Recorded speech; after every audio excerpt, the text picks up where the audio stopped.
everyone and welcome to our channel, and today I'll be reading a Feixiao questionnaire by me. So let's get into it.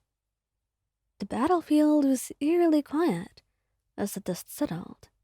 The chaos of clashing blades and desperate cries now replaced with an almost oppressive silence.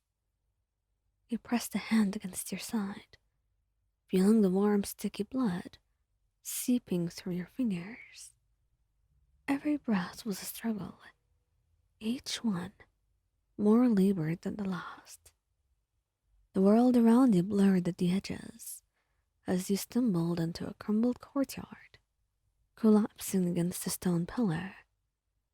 Your vision swam, but you forced yourself to keep your eyes open. Someone would come. Someone had to.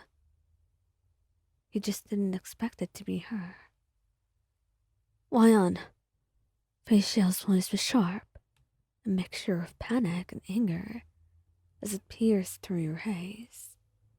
You blinked slowly, trying to focus as she knelt beside you. Her usually composed expression was shattered, replaced by something raw and unguarded.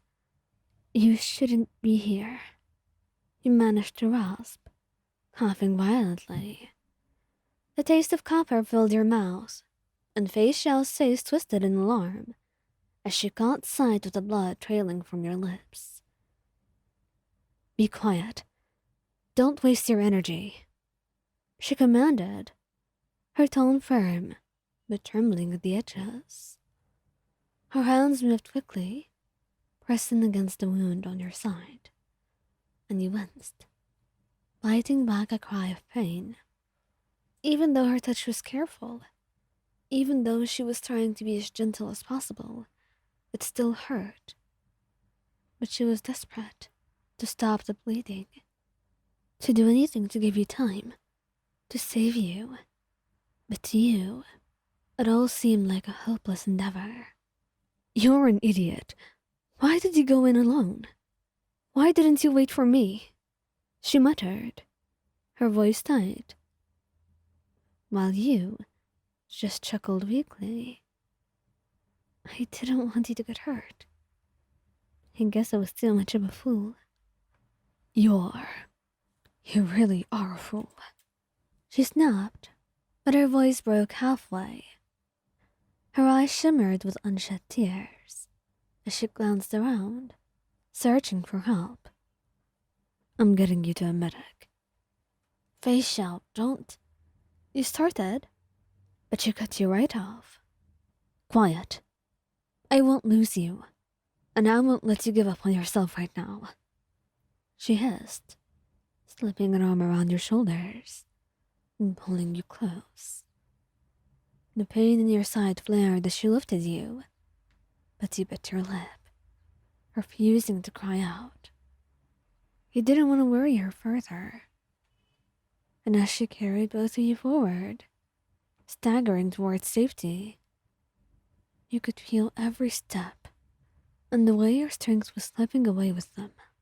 It was all too terrifying. Many knew just how limited your time was.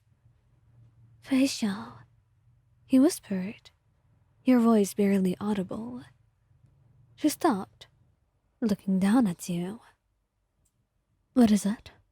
She asked, her tone a mix of urgency and fear.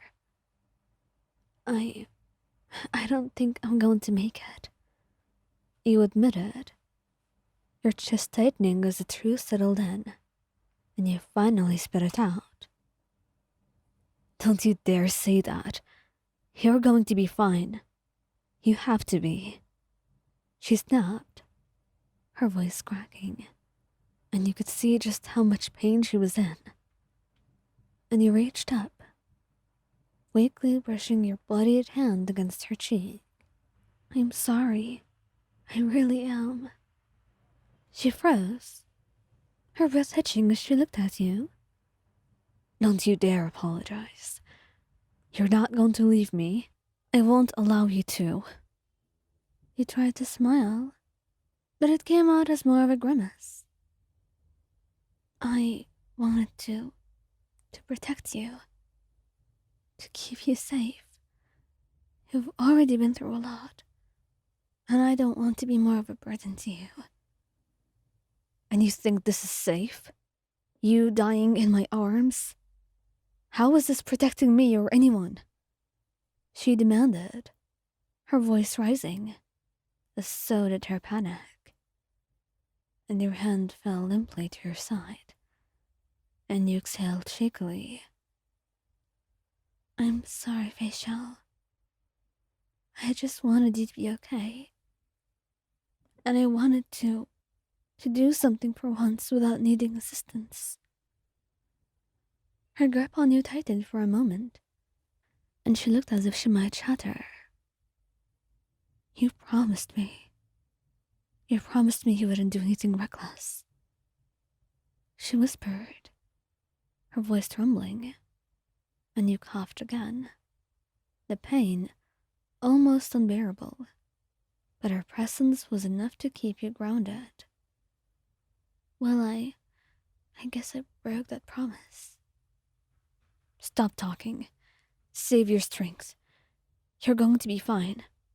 I'll get you to a medic, and they will fix this, she said, her tone frantic. But deep down, you both knew the truth. You could see it in her eyes, the way her hands trembled as she tried to stop the bleeding. Feixiao, thank you for everything. I really mean it. Don't do this. Don't you leave me, Wyan. She pleaded, tears spilling down her cheeks. And your vision blurred further, the world growing dim around you, and you could still see her face, etched with grief and desperation. I love you, you whispered, your voice barely audible. And you could hear her screaming at you to wake up, to stay with her. And then, that was the last thing you knew, as the world around you faded to black. She clung to you, her tears mixing with the blood that stained her hands. The battlefield around her was silent, but inside, her world was crumbling. And as she held you, she swore she would never forget the warmth of your final words, or the love that had brought you both together, even in the face of tragedy.